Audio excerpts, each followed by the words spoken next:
बंदियों द्वारा राजा नल की स्तुति।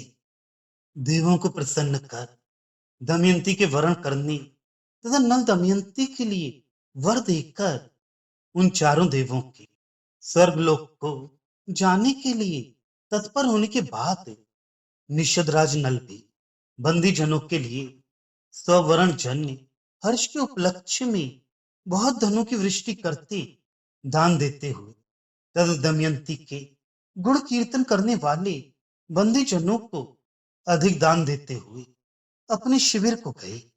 इस नल ने इतना दान दिया कि अत्यधिक भार बोझ होने से बंदी जनों के द्वारा भाराधिक्य के कारण या अपेक्षा नहीं रहने के कारण तृण किए अर्थात तृणवत तुच्छ समझकर भूमि पर छोड़े गए श्रेष्ठ रत्न समूह को उत्सुक लोगों ने बहुत देर तक उठाया किया। एक एक रत्न को चुगते उठा उठा लेते अथवा छोड़े गए रत्न के समूह को बहुत उत्कंठित लोगों ने उठा लिया।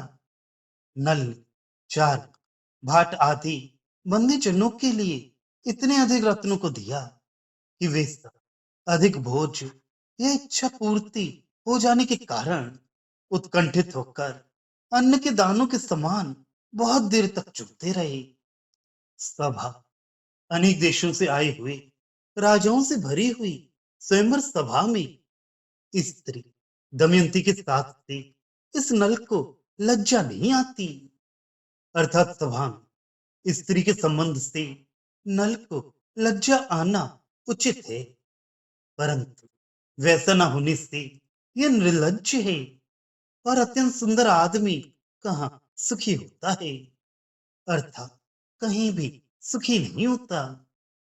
ऐसी दमयंती को नहीं पाने वाले राज समूह को प्रसन्न करने वाले बंदियों की स्तुति को उस नल अथवा उन अर्थात नल दमयंती के कवियों तथा बंदियों के वर्ण स्तुति वचनों ने दबा दिया अथवा प्रसन्न करने वाले बंदियों की वाणी को वर्णनों ने अवाणी कर दिया। अर्थात नल के बंदियों के द्वारा किए गए उच्च स्वर युक्त वर्णन से उक्त नल की निंदा करने वाले बंदियों के वचन स्पष्ट नहीं सुनाई पड़े, किंतु ये भी कुछ बोल रहे हैं ऐसी ध्वनि मात्र सुनाई पड़ी। अत्यंत सुंदर व्यक्ति कहां से सुख पाता है, अर्थात सुंदर होने के कारण सीता तथा रामचंद्र ने जिस प्रकार बहुत दुख भोगे उसी प्रकार इन्हें नल तथा दमयंती को भी दुख भोगने पड़ेंगे ऐसे भविष्य की ओर संकेत किया है। अथवा अत्यंत सुंदर व्यक्ति कहां से सुख पाता है, अर्थात आप लोग अत्यंत सुंदर है, ये नल अधिक सुंदर नहीं है। इसी अत्यंत सुंदर होने के कारण आप लोगों को अगुणया दमयंती ने वरण नहीं किया और आप लोग दुख पा रहे हैं। अर्थात पति पत्नी दोनों का सुंदर होना असंभव प्राय है इत्यादि असत्य स्तुतियों से दमयंती के वर्ण न करने से उदासीन नलेतर राजाओं को प्रसन्न करने के लिए वंदी नल की उक्त प्रकार से निंदा कर रही थी। वह वचन नल प्रशंसक कवियों एवं बंदी लोगों के द्वारा उच्च स्वर से की गई स्तुतियों से सुनाई नहीं पड़ा। शत्रुओं के द्वारा किया गया झूठे थोड़े से दोष का भी आरोप सज्जनों के दोषाभाव निर्दोष को ही प्रकाशित करता है। जैसे शूरवीर में शत्रु के मारने पर निर्दय होने का झूठा दोष लगाना, क्योंकि वास्तविक दोष के विद्यमान रहने पर अवास्तविक दोष को प्रकाशित करने के लिए शत्रु लोग कभी प्रयत्न नहीं करते। जैसे चंद्रमा भी वर्तमान कलंक दोष को कहता है, किंतु वास्तविक दोष के न रहने पर ही अवास्तविक दोष को प्रकाशित झूठा आरोपित करने में शत्रु लोगों का प्रयत्न देखा जाता है।